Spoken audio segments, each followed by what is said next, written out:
guys, iyi ni The Pass nanone tujya dukora urutonde rw'ababokose tugashyiraho Meddy, tugashyiraho The Ben, tugashyiraho Jay Rwanda, ariko tujya twibagirwa umuntu w'ingenzi Yannick Mukunzi. Buriya Yannick Mukunzi nta n'ahantu ahuriye n'abo bose kwanza. None se niba upinga yuko ushobora kuvuga utari munsi yabo, ninde muri bo umukobwa yari yarwarira indege gutyo?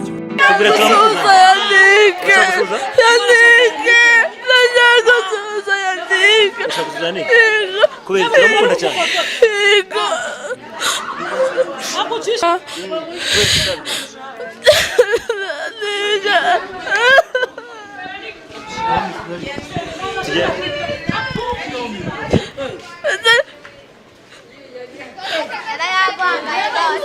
Anyway, ni ukuvuga yuko niba umukobwa ashobora kurwarira indege ya Yannick Mukunzi gutya, ntabwo ari umwe, ni benshi cyane muri Rwanda, ni benshi nzi bajya barara bamerewe nabi iyo barebye match ya Rayon Sport, cyangwa se iyo bahuye nawe iyo yasohokeye koko bine. Anyway, ubwo urukumva babwiye naho ajya asohokera, nizere yuko abantu bamukunda muzakeraho nyine mukamusuhuza, ariko ntimuzarire gutya cyangwa ngo muryame gutya mubura umwuka. Anyway, Yannick Mukunzi ashobora kuba arusha igikundiro Meddy, The Ben ndetse na Jay Rwanda, kuko iki ngiki ni ikimenyetso cy'uko at least afite umuntu ushobora kumupfira.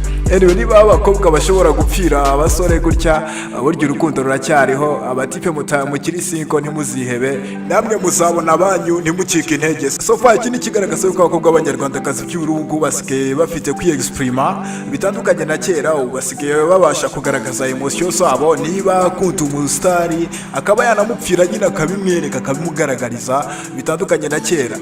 Ubu mwitegure nanone kandi yuko mushobora kuzajya mubona aba home invaders, ubwo ndavuga nka babandi nka wa mukobwa winjiye mu nzu ya Chris Brown muri 2015, wa wundi winjiye mu nzu Chris Brown akamusanga mu gitanda yambaye ubusa.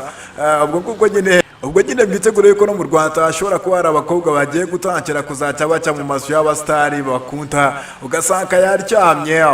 Ubwo urumva gikurikiraho nyine ni polisi musohora. Mukobwa agiriye inama yo kuzaba home invader, kuko bishobora kuzamugwa nabi cyane. Anyway, iyi ni The Pass, wicaye ukana subscribe. Ciao ciao.